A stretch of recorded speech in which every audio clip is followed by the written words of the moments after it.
ஆ என்னம்மா? ஓகே, இப்போ நம்ம என்ன செய்கிறோம்? நாட்டுக்கோழி கறி வறுவல். ஓகே.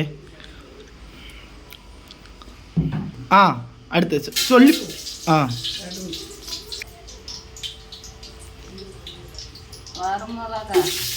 ஆ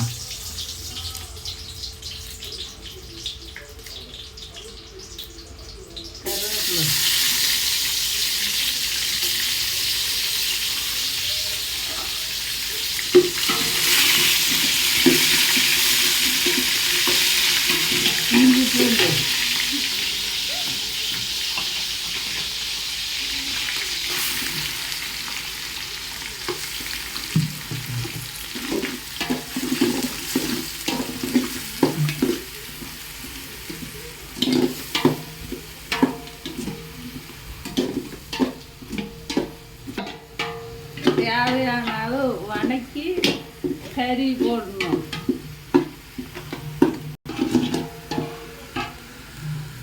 மாமஞ்சல் கறி போட்டு நல்லா எண்ணெய் விட்டு வணக்கி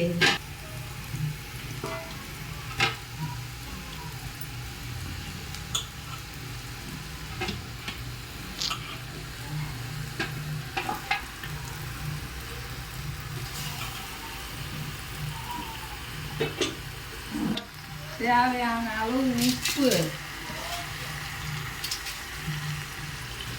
போட்டு எல்லாம் போட்டு வணக்கிக்கணும் கறியை.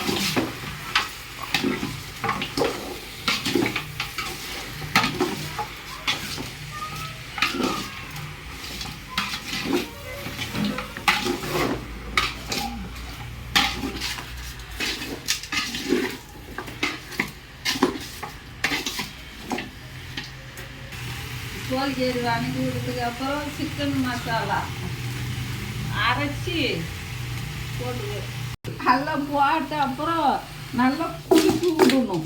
இப்படி கறி அப்போ தான் மசாலா எல்லாம் நல்லா கறியில் ஒட்டும். சிக்கன் மசாலா தேவையான அளவு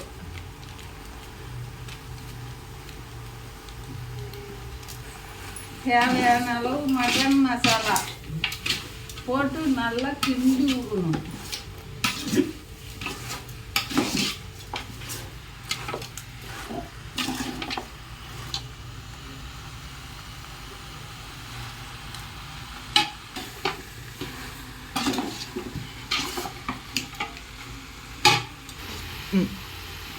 தேவையான அளவு மிளகாத்தூள், கொஞ்சம் குழந்தைங்க இருக்கிற இடத்துல காரம் கம்மியாக போட்டுக்கணும்.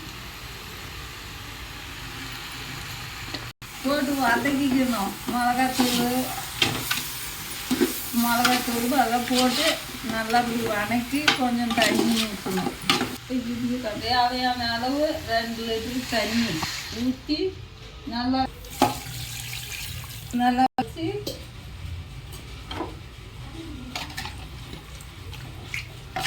நல்லா கிண்டி விட்டு மூடி வச்சு எரிவிடணும். தண்ணி ஊற்றுனதுக்கு அப்புறம் 1/4 மணி நேரம் அப்படியே விட்டு வேவிக்கணும். கொஞ்ச நேரம் மூடி வச்சு குழம்பு ரெடி. சமையாகி போச்சு.